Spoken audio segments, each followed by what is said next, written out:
want to introduce you to Jim Tolle. He's the senior pastor of Church on the Way. Buenísimo.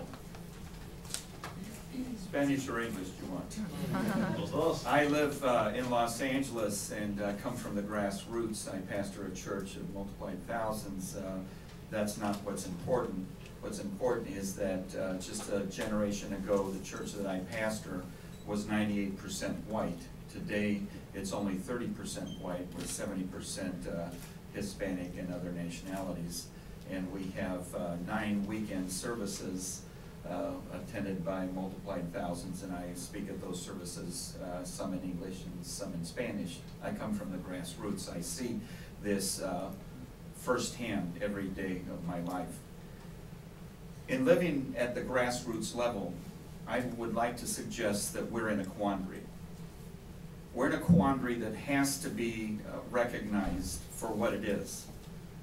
The Bush administration and John McCain, just one administration ago, were champions of immigration reform. Candidate Obama promised immigration reform, but unfortunately, neither administration has been able to accomplish that. We're in a quandary. We're in a quandary because of the political rhetoric that people take and the fears that people use against each other in trying to stop whatever administration goodwill there would be towards immigration. It's become a political football, as you are well aware. We're in a quandary that quite possibly might lead us to a massive creation of a subculture. A subculture economically, a subculture, if I can say it politically, a subculture educationally, a subculture in terms of public safety. If we don't do immigration reform, if we don't have the staying power, the actual spiritual or relational or moral convictions, we will contribute to a massive multiplication of a subculture, where the gap between the haves and have-nots will become the greatest in American history if we do nothing. There are those who say that the immigrants should stand in line at our consulates and embassies in Latin America or wherever.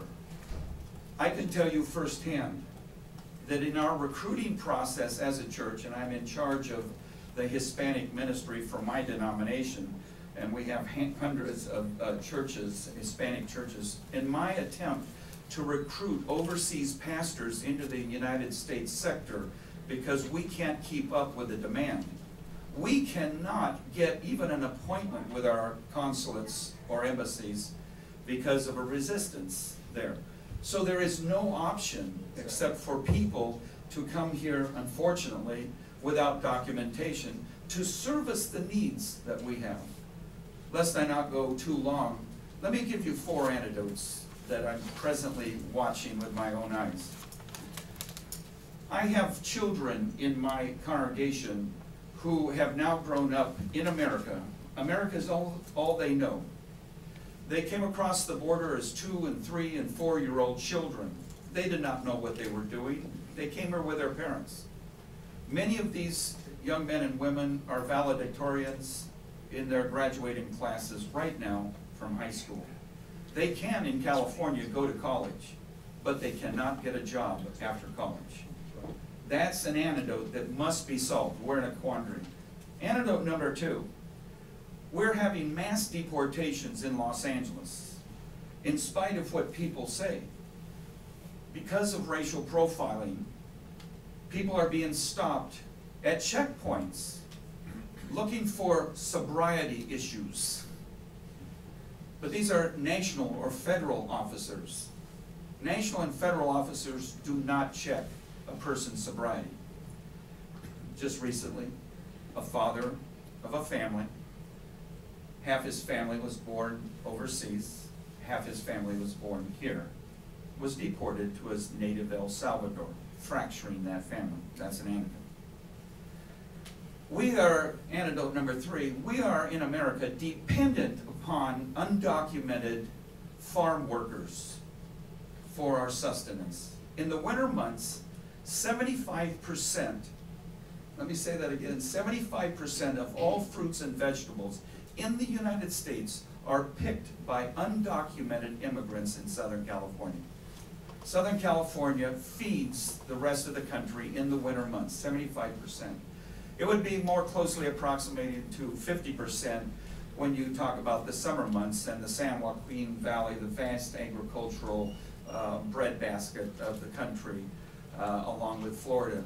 We have huge immigrant population, undocumented, who feed us in this country, and yet we're unwilling to give them any type of legitimate pathway to any type of status.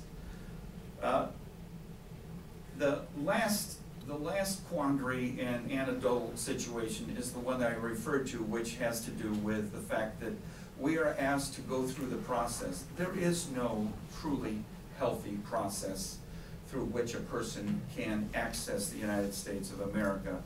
Our quota system is grossly limited.